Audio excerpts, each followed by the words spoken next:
Hi everyone, do you have a reverse osmosis system that's not giving you very much water on the recharge, or you go to the faucet, it only maybe gives you a glass or maybe a quart? The problem is it's probably going to be the storage tank. There is a bladder in here. This is also air charged. Right down here at the bottom there's air inlet. Once that starts to go bad, you'll get a limited amount of water. And so it's time to replace the tank. This is the 4-gallon reverse osmosis tank from iSpring. I put a number of these in. These are great tanks, great replacement tanks. So what's included is obviously the tank. These come in different sizes. Most of them that you're going to find under your sink is going to be a 4-gallon. If you increase the size, you may not be able to get it put under there. You also get the foot that the tank sits on, and then also a valve.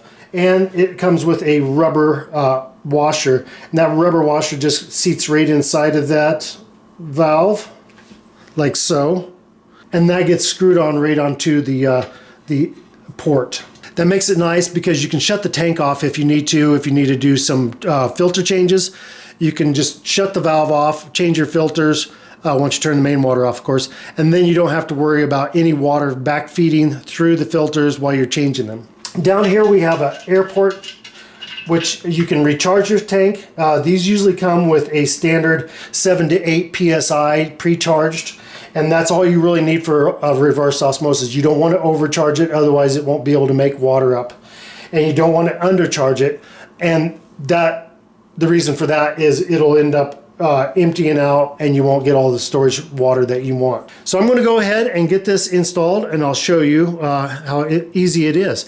One thing is that this is a 1/4 inch inlet. If you have a 3/8 inch inlet, you'll need to get a 1/4 by 3/8 push adapter, and that'll take care of the converting the pipe over from 3/8 to 1/4. But if you have 1/4 inch, perfect.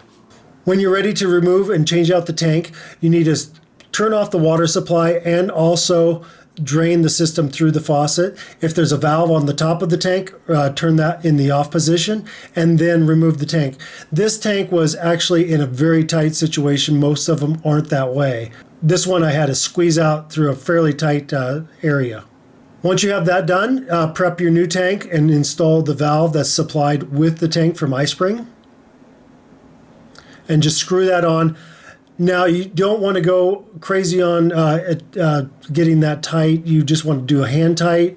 It does have that rubber seal in there, so that'll take care of any sealing. Once that's done, remove the blue clip and then install your tank and reconnect it. And there you go. That's the iSpring RO 4-gallon tank.